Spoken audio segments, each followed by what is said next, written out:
Hi, welcome into the Philly Foursome podcast. I'm John Bierkin, Director of Instruction at Aronimink Golf Club, joined by my Philly Foursome teammates, Mark Sheftick, Director of Instruction at Sunnybrook Golf Club, Michael Little from Clubhouse 54, Braden Shattuck from Rolling Green Golf Club, and our very special guest, Dr. Rob Neal from Golf Biodynamics.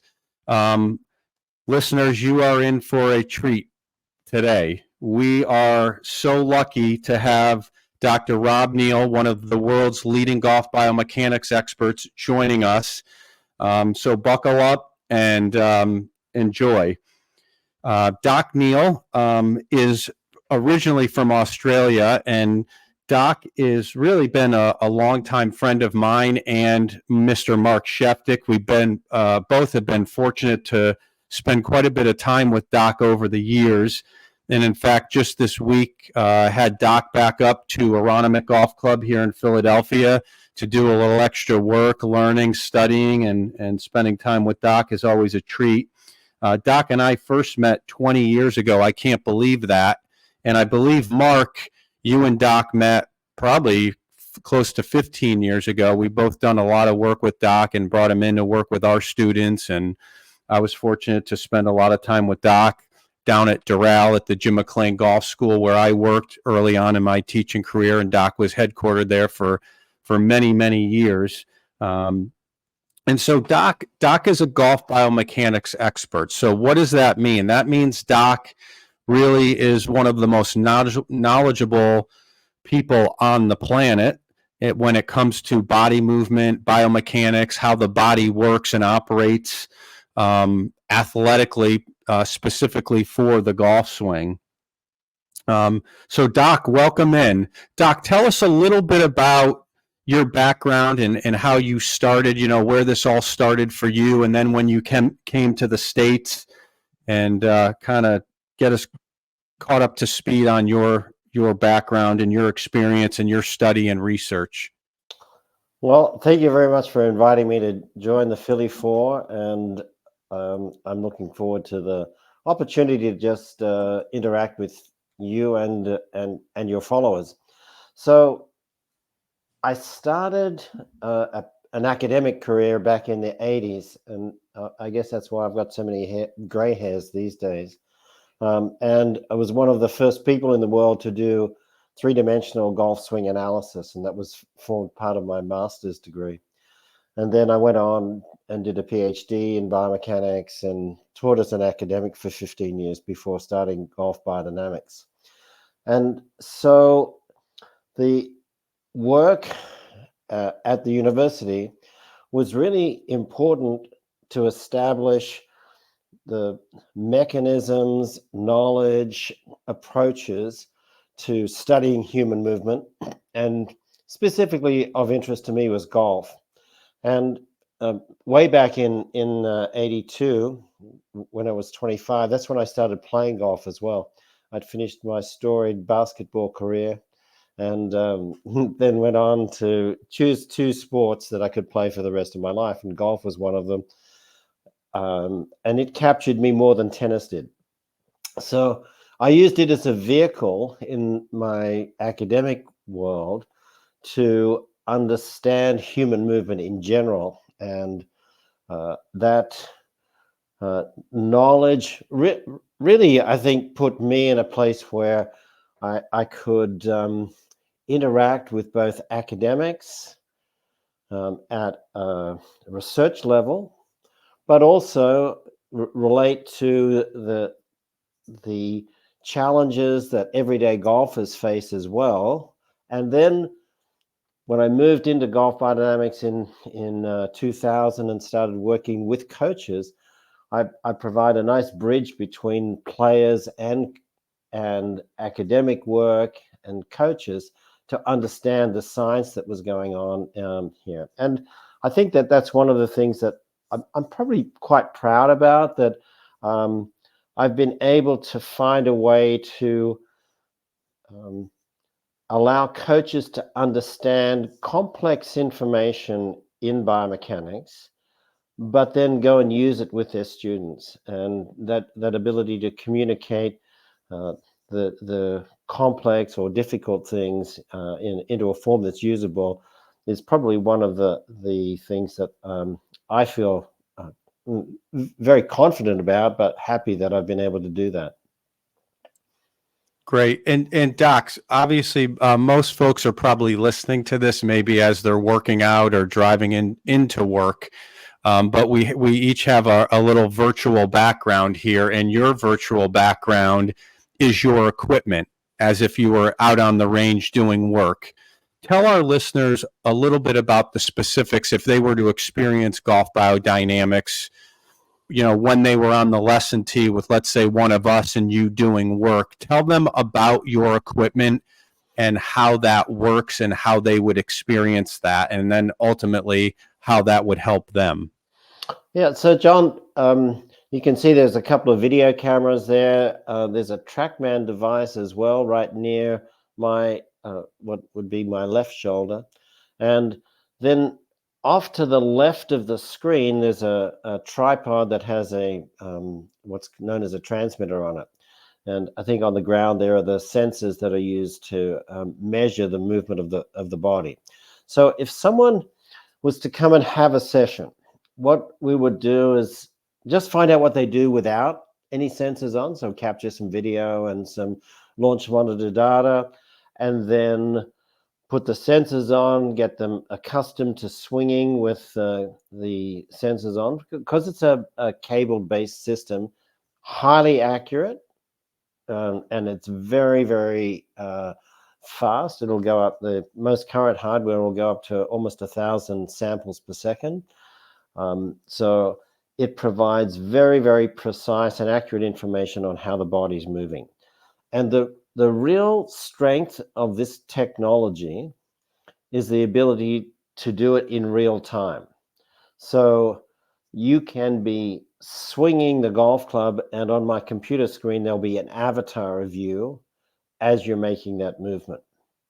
So that affords us the ability not just to do analytics on the golf swing and provide you with a blueprint of the things that would make you technically better if you follow that plan, but also in a coaching application, it can provide real-time audio, obviously visual as well, but audio feedback when you move into a certain position or you're oriented a certain way. And we call that real-time auditory biofeedback.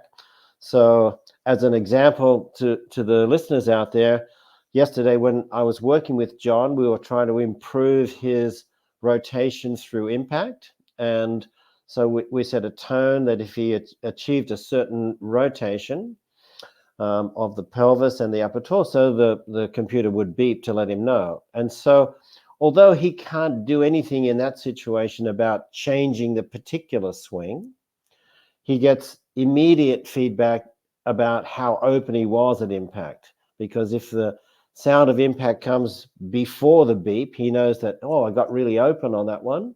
But if it's delayed, then he's probably fallen back into a common problem where the body doesn't get open and the club beats the body to the ball, so to speak. There are other examples, John, where you can use it in real time to give feedback as well. So with getting someone to turn more on the backswing or stay stable as they're turning or doing some setup work, it's very easy to set the parameters there, and they can immediately get a sense of what they need to do versus what they're currently doing.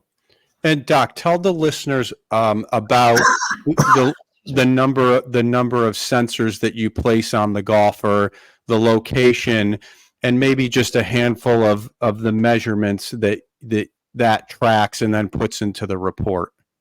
Sure. So there are 7 sensors attached to the body and club, and that allows us to build an 11 segment model. So pelvis, upper torso, head, both arms, forearms, hands, and the club, the handle of the club and the club head.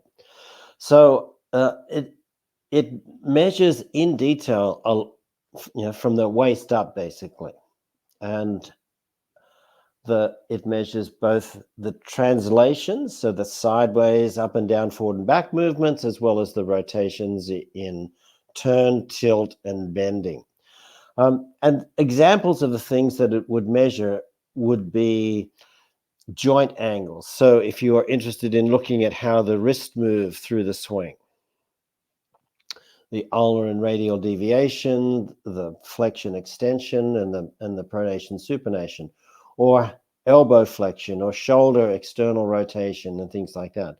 But it also measures, the simple things like where does the center of mass of the pelvis move laterally, up and down, how well did you push out of the ground, and what effect did that have on the movement of the pelvis and that sort of stuff. So it's really captures those positional and orientation data, as well as you can go and calculate derivatives of that. So you can look at the kinematic sequence, or how fast body segments are moving, or what the acceleration patterns are like, and things like that. So there are hundreds and hundreds of measures taken throughout a golf swing, and some of them are very, very important for golf. Others aren't, and so the ones that are not important in golf don't get included in the reports. And Doc, how many players, overall golfers, have you tested over the years, and then specifically, how many tour players have you tested? So the number of amateur golfers plus professional golfers I've tested would be over 10,000 now, and of that, there are about I want to say 700 who've played on the PGA Tour or European Tour. I think that's a pretty strong sample size. Yeah, that is. In fact, Mark, I'm glad you're chiming in, because I was going to go to you and just share with our audience a little bit about what you like about what Doc does and how he works, and how that would benefit them, the golfer.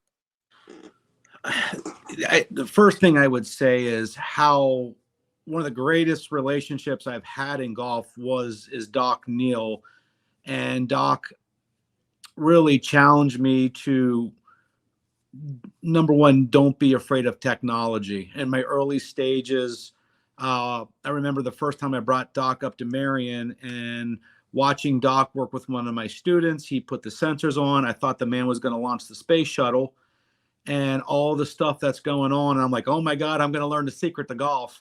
And then Doc basically simplified it. It's such a way that the student could understand it. And that was probably the most impressive thing that I saw. And even though Doc is a biomechanic, he's in the trenches with the rest of us teachers. I mean, he gets his hands dirty. He's as hard working as we are. And just watching Doc give my players an experience like no other, eliminating guesswork, really detailing what they need to do to improve their game, and giving them a roadmap and direction with detailed data, I think is the most valuable thing you can do to a player. I mean, let's be honest, the golf swing happens in 1 second, and a video camera, two-dimensional, and your eyes only going to see so much. And having that type of data, not speaking for Doc, but watching Doc work with my students, there's a lot of things that I probably would never pick up, just because of how he's able to measure, and then how he's able to communicate it to a student, so he can take a complex thing, turn it into something simple, and then putting the biofeedback on so they can generate a feel off a sound to help them create the right positions. Really showed me what high-level teaching, high-level coaching is all about. Would be, some of the, I mean, I've brought Doc, over 7 years with myself and my students, and I'm still fascinated on watching him work, watching him communicate. And the other thing I learned from Doc is how to be brutally honest with your players. Doc was working with one of my players. She used to play for Illinois, and she won the play on the LPGA, and Doc told her the truth. And I was always a little hesitant to tell her the truth, because as a coach, you want to always increase confidence. But again, learning how to be honest with your players and telling them how to improve and become a better coach is, some of the great experiences I had with him. And I'm going to bring this up. Sorry, Doc. And then watching his wife, Karen, work with the body, the stretching, the fitness aspect. So, I mean, it is probably one of the best team aspects you can get for your players. Great. And so at Philly Foursome, we are a kind of a holistic developmental team. So we look at all parts of the game. And I want to bring in our putting guru, Michael Little. And Doc, talk a little bit about the benefits of golf biodynamics as it pertains to putting, and how you can measure the segments and some of the benefits that golfers could gain from using, learning and understanding biomechanics as it pertains to putting. Thanks, John. So in about 2011, I decided that I wanted to understand a little bit more about putting. And so I started writing a module within our software that would allow me to specifically understand what are the requirements of the body in the putting stroke. And so I was fortunate that I got to know some really high-level coaches, and Phil Kenyon, David Orr, and Paul Hurrian all use my software for putting analysis. And quite honestly, David Orr probably knows the ins and outs of the putting software better than anyone on the planet. And in terms of knowing the numbers, he obviously can't troubleshoot it the way I can, but he really went into detail and understood that. And we used to spend days together going through data on putting. And just for the information of the people who are listening, John, what it allows, more so than the Quintic ball roll or the Capto or the Sam Putt Lab devices, which all do an excellent job on the putter and or the ball, this now looks at what the body was doing in order to create those impact dynamics in the ball roll. And I integrated it with the GC Quad as well, so that I could get ball information. I'm still not sure how accurate the ball data is coming out of the Quad. Michael might even have some more insights on that, since he's quite expert in the Quintic ball roll software. But what it does is it kind of puts the other pieces together. So this is what the club did, this is how the ball moved, and this is what your body did in order to create those particular impact dynamics. And Doc, I Doc, have a question for you. When you're measuring and you're getting this information, are you looking at ranges in players, or are you what are you doing to get them to the numbers that you're looking for? Is it, is there different heights on how tall somebody is, or what their capabilities are on how they can set up to the ball? Like if someone has a limitation, could you walk us through that? Yeah, sure. So I just have corridors that would fit most people, and I don't force people into a particular putting stroke or style or preference that you might have. So when you look at setup, for example, there's enough variation in the corridors to account for someone of different height or different length putter and things like that. But I think the important thing, Michael, is that it's just not a cookie cutter solution. It's not a one solution fits all approach.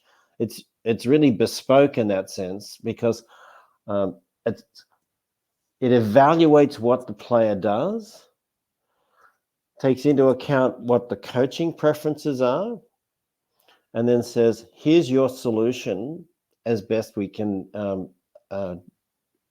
describe it.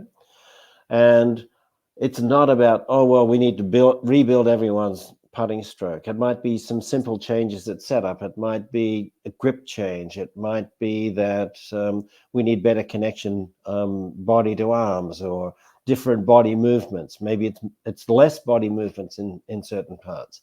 And we would always evaluate over different length putts as well, Michael. So the typical routine I would do would be have the player hit putts at 5 feet, 10 feet, and 20 feet, so that we've got some idea of what the variations and control. And just this might be interesting for your listeners, actually, Michael. I just worked with a PGA Tour player last week in Texas, and he was so bad at 5 feet compared to what he was at 10 and 20 feet. It was ridiculous. Like, awful at 5 feet, solid at 10, and very good at 20. And so you go, wow, that's an interesting challenge then from both a coaching and a feedback perspective here, is what sorts of things do you tell this player? So I can't mention his name. I don't really want to, but it was a very, very interesting case study. Could you, Oh, of course. without telling the name, could you just say what was the difference between 5 feet and 20 feet that made the difference? And so Mark, the biggest factor was that there was almost the same rate of face rotation for a 5-foot putt than there was for a 20-foot putt. So it's got path was about 3 degrees out, like into out, and then this face just slammed shut on the 5-footers, and then his speed control wasn't very good either. So, like, I mean, I don't know how much putting work you guys have done, but when you see a player who barely gets a 5-footer to the hole, you know that there's some issues. So it was interesting, but I'm hoping that we get a really good solution for him, and that he goes on to get past that tentativeness that he has at those putts, on those length putts, and gets the confidence that he obviously has at 20 feet, because I think out of the 10 putts, he might have holed 6 or 7 from 20 feet. So he was good at that distance. Now, I have a question with that, Doc. Were you measuring acceleration rates within that? Yeah, it measures everything. So you have a sensor on the putter, Michael, so that you can look at all of the traditional stuff that Sam Putt Lab would look at, and then you overlay on top of that what the body does. So you've got all of the segmental positions, orientations, and joint motions, as well as the velocities of movement as well. Okay. Yeah, I've seen on different occasions where a player is trying to maintain acceleration rates, but then change their tempo a little bit, and vice versa. Mm-hmm. And that had a pretty significant effect on their 5-footers versus 20-footers as well. I love what you're saying here. This is great. So, Doc, I want to come back to some more short game in a little bit, but we'll let our listeners wait for that. Let's come back to some of the full swing aspects of what you do. What are some of the common misconceptions that you hear or have heard over the years when it relates to just the golf swing and full swing? And, what are some of the measurements that you've captured that kind of refute some of those common misconceptions? Well, John, I guess one of the things that you would have heard for decades would be, you've got to keep your head still. I mean, it's clear that you don't do that. And I think that what also, and in talking about head position through the swing, you realize that there are not just subtle differences, but marked differences between your body positions for a driver versus an iron. And so one of the things that we mentioned on Monday, I think it was, John, was, I expected that impact when hitting a 7-iron or a 6-iron, that about a third of your head would be through the circle or square drawn around your head at setup when you got back to impact. So toward the target more than you would expect with a driver, where maybe even half a head behind the box would be acceptable. So that would be one of the things. I mean, people often talk about, oh, well, it's just a rotational activity. No, there are sways and up and down movements that are critical to being successful in hitting the ball a long way, and to be able to generate the movement efficiently. So I think that some of the information that you get on how the pelvis moves through the swing, so very stable on the backswing as you turn, but then there's a definite shift towards the target on the downswing, and it's substantial. 3 to 5 inches would be typical of players. Now, some who shift more than that, very few who shift less than 3 inches, though, let me assure you. So, Doc, on that note, what would you say some of in terms of what you measure, just what you see in terms of the top 3 or 4 contributions, and maybe that's more, to club speed, to distance? What would your comments on that theme be? We talk about distance, and it's discussed today just as much as it's ever been. We see guys on tour hitting the ball further. I mean, heck, even juniors nowadays, and competitive juniors and collegiate players, are hitting the ball a mile. What do you believe are some of the main contributing factors to distance and speed?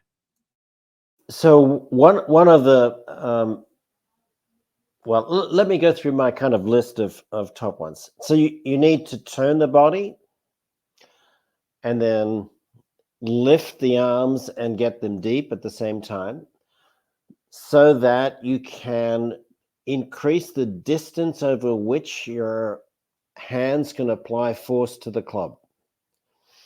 So the amount of energy you can get into the club is dependent upon how much work you do at the handle, and work is a function of force and distance. So the longer you can make your hand path, the better the opportunity you have to apply load to the handle and therefore generate speed. And the obvious example of, extreme example of that is if you have a look at long drive guys, they really move the hands and the handle of the club a long way, especially compared to, a typical golfer, or compared to like a wedge shot. You don't need the same speed with a wedge shot, so you're not going to swing the club as long, and therefore you don't do as much work and therefore create so much energy.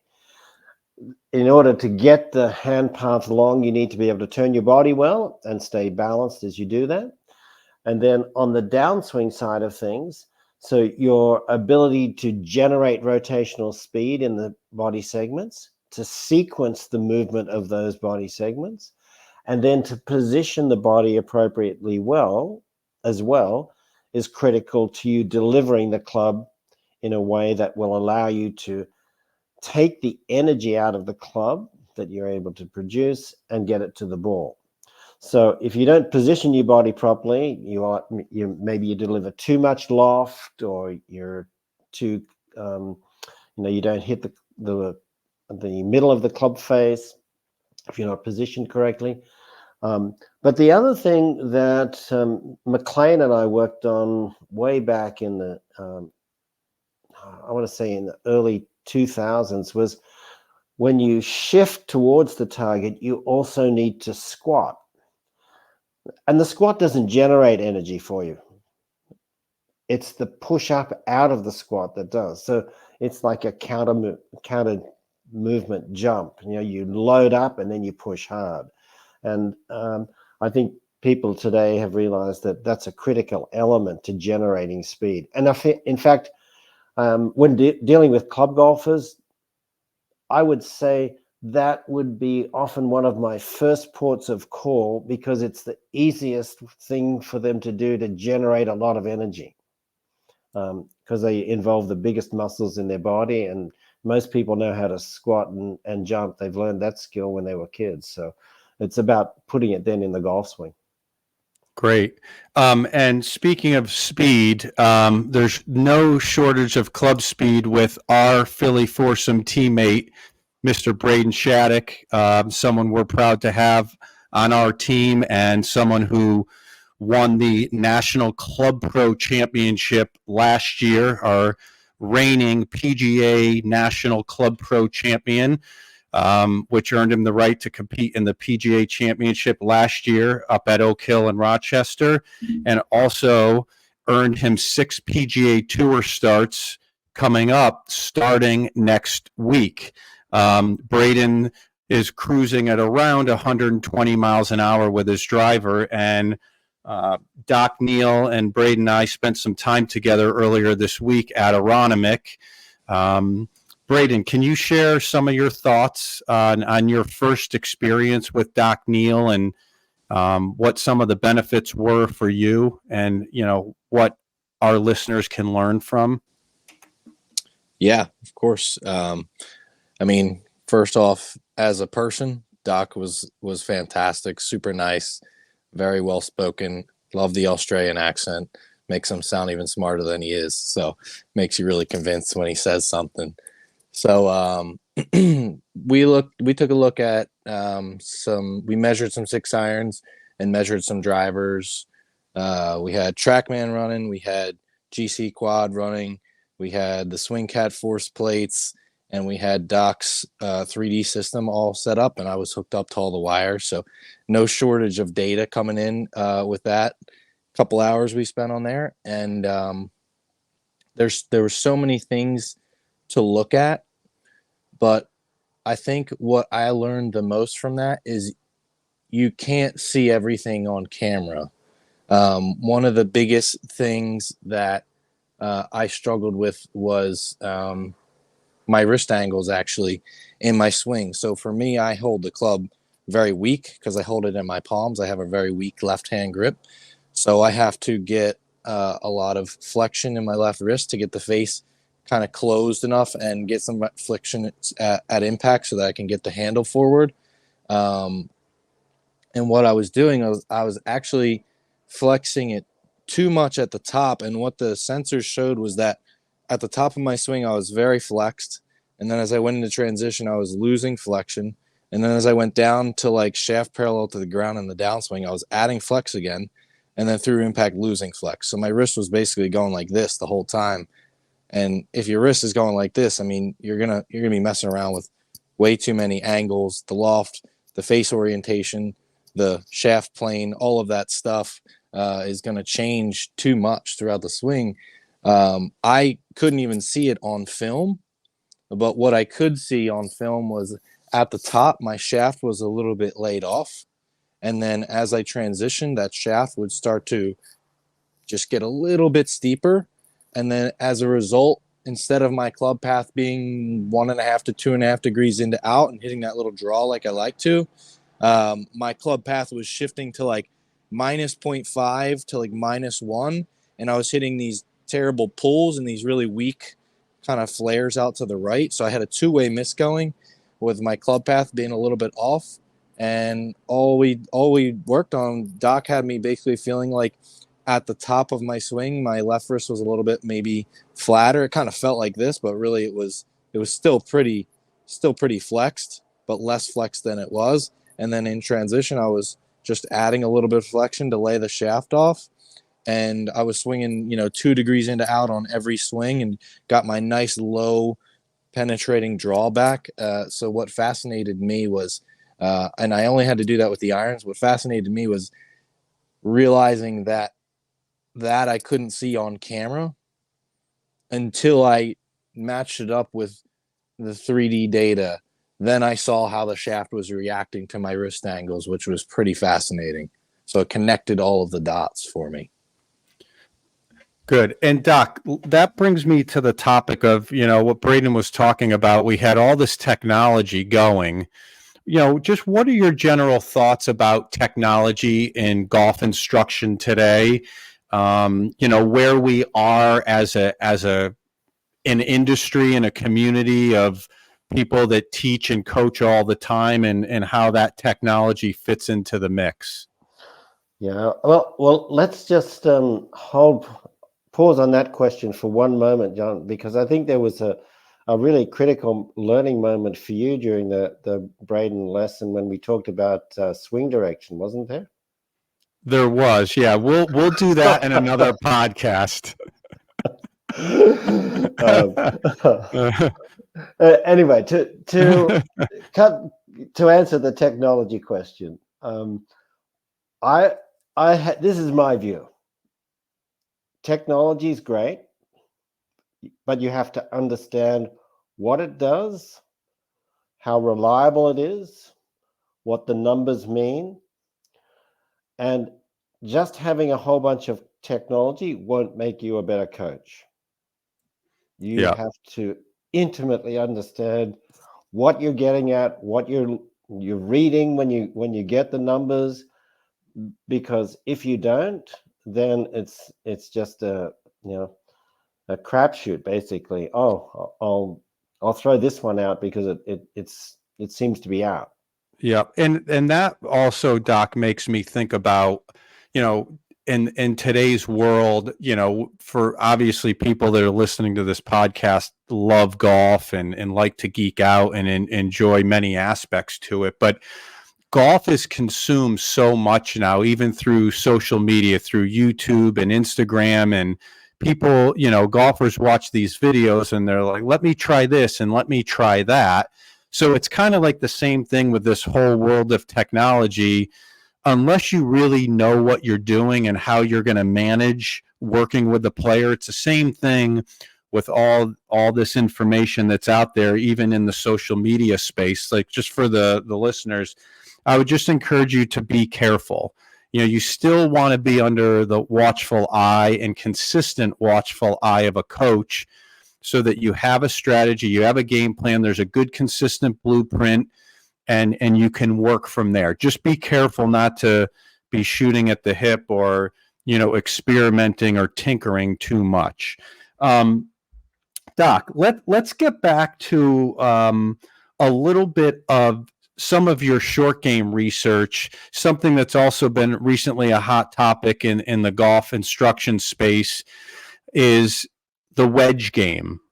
How golfers can improve with their distance wedges and the short wedges and chip shots around the green. What is some of the research that you found in the last few years that you think is important for our listeners to know and understand? Wow, that's a big question, John. I'm going to try to give you the Cliff Notes version of the answer to that question. But just before I delve into that, I want to mention just one other thing about technology. And I said how important it is to understand what the measurements are and what they're telling you about the system that you're investigating. So, Mark, you can chime in here. When did you get your gas plates, your force plates, Mark? Is it like 3 or 4 years ago? I call it 5. 5? Yeah. Yep.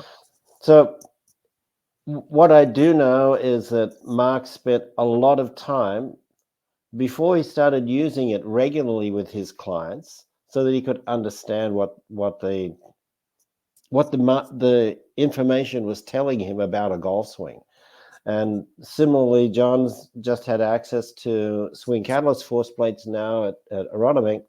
And I went up there and spent 2 days with him, helping him to start building the foundational knowledge necessary to be able to interpret the graphs and the information so that you can translate it into something that's going to be useful for the client. So it's great to have that technology on. Maybe Michael's the same with the Quintic ball roll. Until you know what it's telling you and how to interpret the information, then it's not going to be particularly useful in a coaching application. And So, can I inject one thing? sure. I think you have to be, when you do go into technology, you have to be very patient. And like Doc said, it took me about a year to really get comfortable. I know that sounds like a very long time, but the amount of information, what's important, what to look at. And I remember Doc telling me many years ago, he said, when you can see a golf swing by looking at the graphs, that's when you really start understanding what you're really looking at. And a lot of people that have talked to me about technology, you can't be afraid to get your feet wet, because if you don't, I think you're really missing the boat on what potential a person can and can't do by not using the technology. Yeah, and I'm going to follow up as well. And, with Quintic ball roll, they won't let you become certified on that device until you used it for 1 year. And, I will say that I learned a tremendous amount in that 1 year. You go to one seminar, you think you know enough. And when you start getting into real life situations with players in a lesson, and you're like, you get stumped sometimes, and you really do need that experience and need to understand how to translate that information and all those numbers. I tell my students all the time, just because it's all green on that screen does not mean it's always good. So it's good stuff. And Doc, how many times have I called you up just to say, hey, I want to throw a swing at you, or I got to ask a question because I don't know what I'm looking at. And Doc and Steve Gould from Gas, they've always been so kind to me just to help me understand what I'm looking at. So, and by doing that, it's really helped me get a better understanding of the golf swing. Yeah, I think, Mark, you in the early days, you called me much more often than you do now. And that's just because, you've gained knowledge and confidence in that domain. And so you feel comfortable about what you can and cannot do. And, but again, it's pretty simple. If you've got some mentors around who can help you, it's easier to go up those stairs with someone holding your hand initially than it is just trying to find your way in the dark and just going, wow, this is so complicated, and I don't know what this means, and I don't have anyone to ask. Well, there's a good community of people, including the Philly Foursome, who are developing some tremendous resources to help you as a player or a coach understand that information. Doc, I thought you were just blocking me.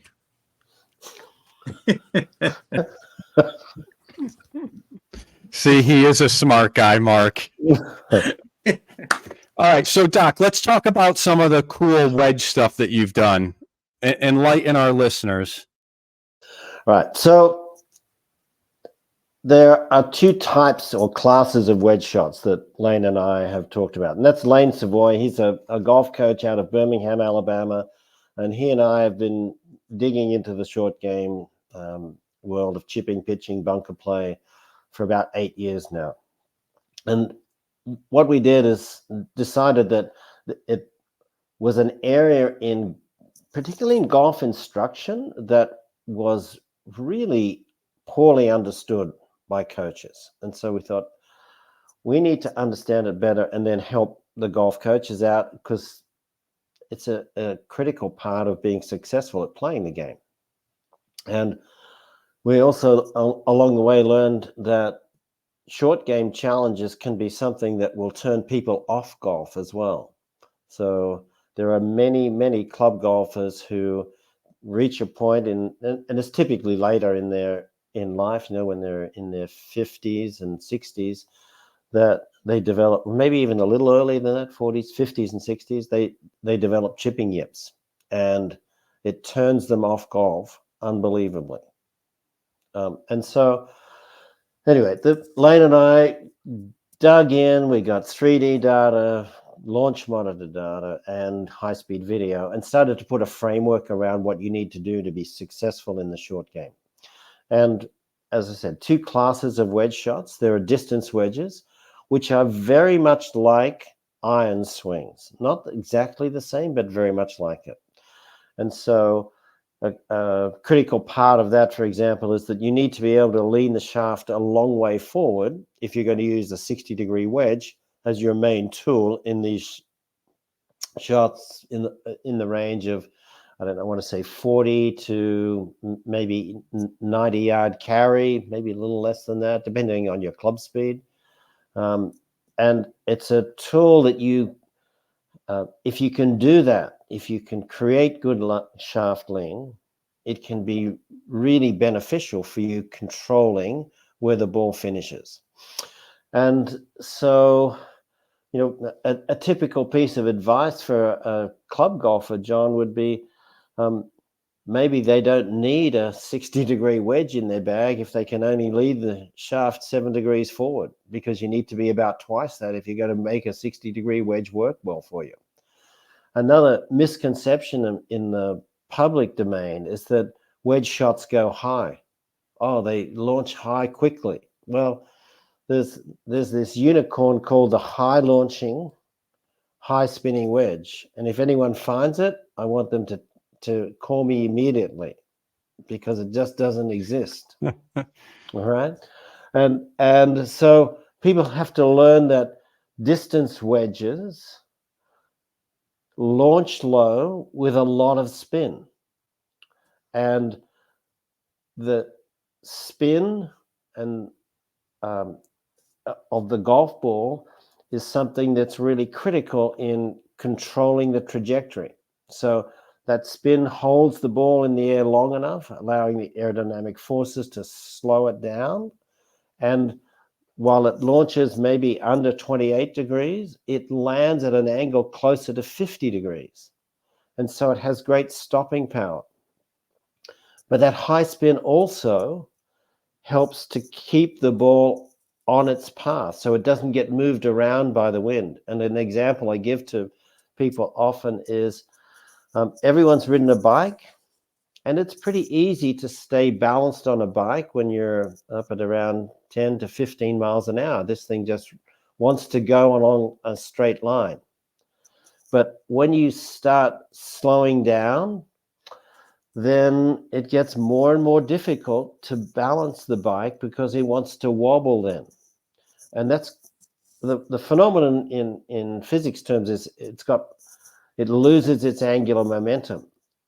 And so the spin axis then starts to change direction. And that's like that with a golf ball. If it's got tons of spin on it, you know, and I'll call it backspin, then it will want to stay on the line that it started on the trajectory that it started. So it doesn't get moved around by the wind or much at all. So that's another important factor. And then distance wedge play. If you want to hit proper distance wedge shots, it means your equipment needs to be up to date. So you need a high performance golf ball. Which one is that, John? Definitely a Titleist. Oh, thank you. And you need fresh grooves on your golf club. That's a critical element as well. Preferably the Bob Vokey wedges too, as well. That's a winning combination right there.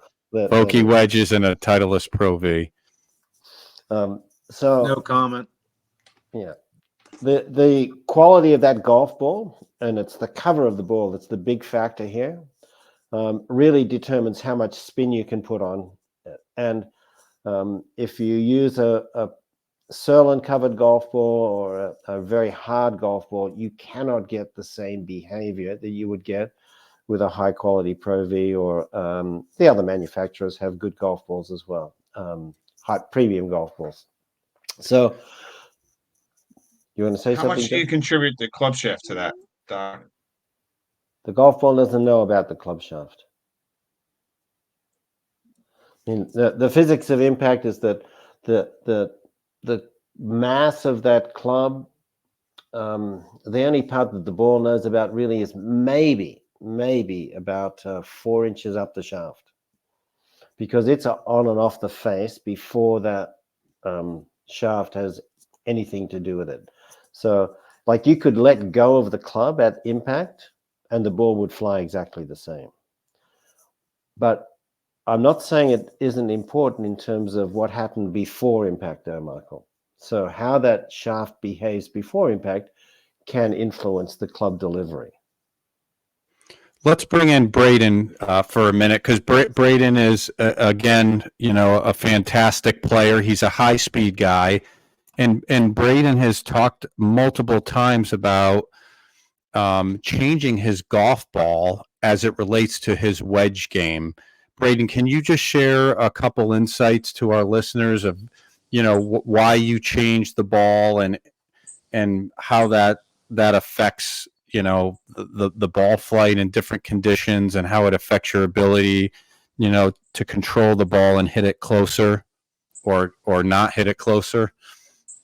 Yeah. So the more time I've spent researching golf balls and kind of how they perform in different environments, depending on where you're at in the country, humidity levels, temperature, and wind, and all of those factors. I play 3 different balls now, depending upon those conditions. So I have the regular Pro V1, the Pro V1X left dash, and then I'm using the Pro V1 left dot. So just a couple of examples. Like back home in the summertime, when it's very warm, I will use a Pro V1X left dash. It's a very high compression golf ball that requires a lot of speed to compress it. And when it's cold, it's not going to compress as much on like a half wedge shot, say maybe a 60, 70 yard wedge shot. And I've found that I have issues getting the launch and spin to be where I need them to be when the golf ball doesn't compress enough.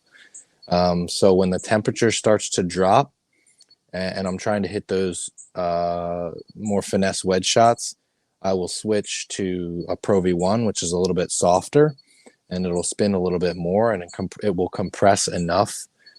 Since a little bit lower compression, it'll compress enough when the temperature drops. I noticed that a significant difference in performance once the Pro V1X with the Pro V1X left dash, once the temperature drops under about 70 degrees. And then down here in Florida, what I noticed was using a Pro V1, since it's been like 65-ish degrees, with the very heavy air, with the humidity and high winds, is that I'll hit a lot of maybe pitching wedges up through 7-iron that will start to climb and kind of climb up that heavy air and really get hit hard by the wind. And I can't get the ball flight to be flat enough because the spin is a little high for the denser air down here. And I found that if I can get something that spins a little bit less down here with the heavier air, I can get that flatter ball flight that kind of goes through the wind. The opposite would be like out in New Mexico last year with very thin air. We're at about 6,000 feet.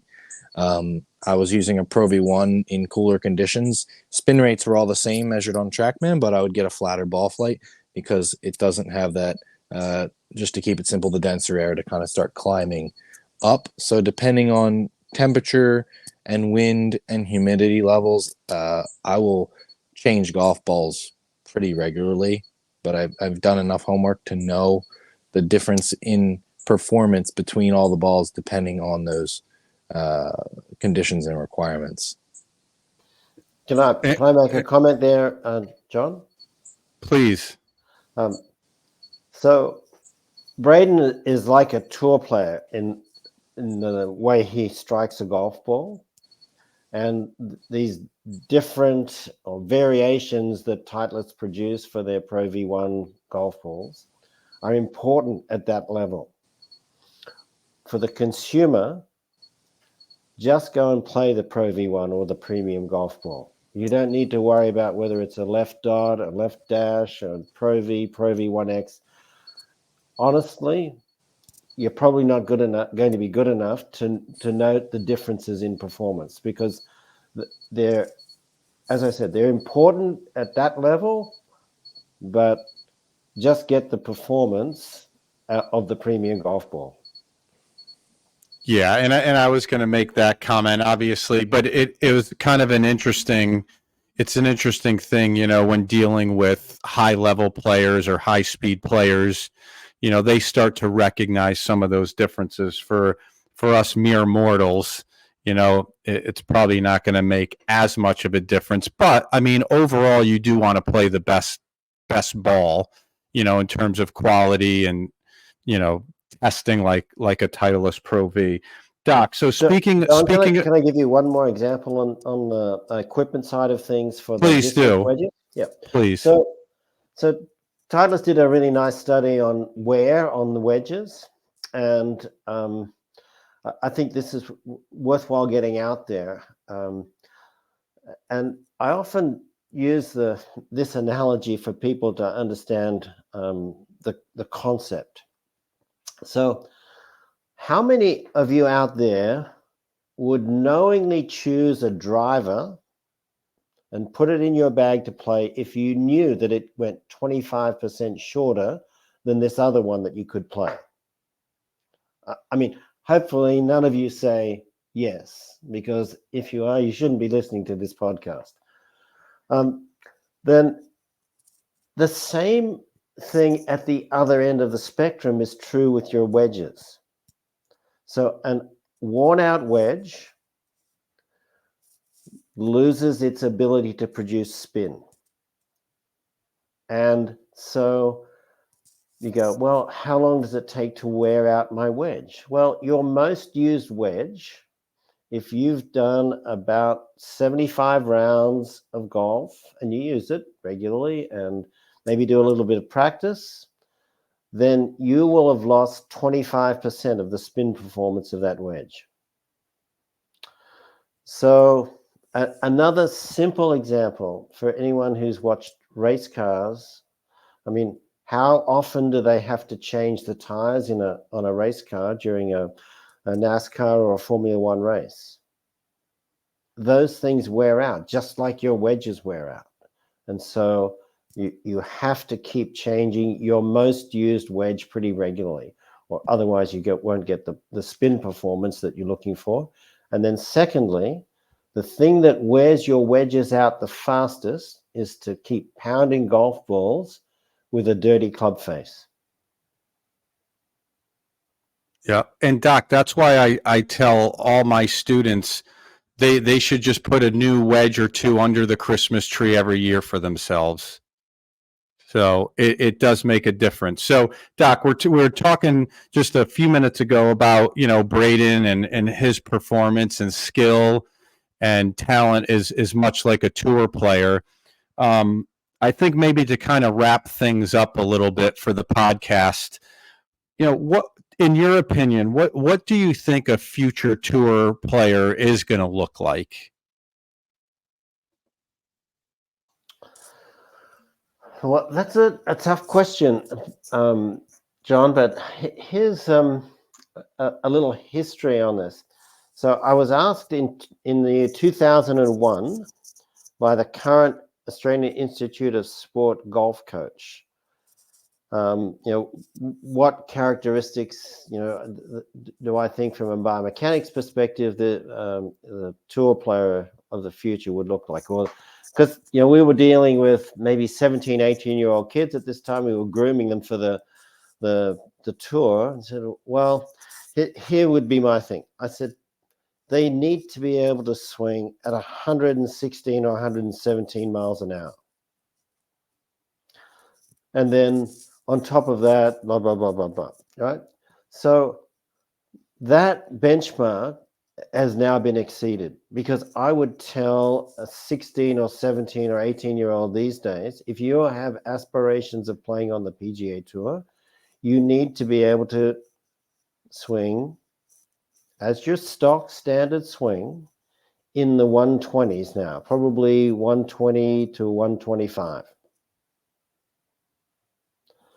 Because what's happening is that better and better athletes are ending up in golf, and the clubs are designed and the club ball is designed to allow you to swing at these speeds now and still control it. You just couldn't do it on the clubs of yesteryear. And, you said, Braden was like a 120 mile an hour club speed guy. I'm sure he can move it faster than that if he wants to, because he was like that in the cold conditions on Monday. But that's a realistic target to set. So mid 120s. I mean, there are guys out there already, the guys who are hitting it far and making the most money, who are in the low 120s now, and they won't get slower as you get as time goes on, I don't think.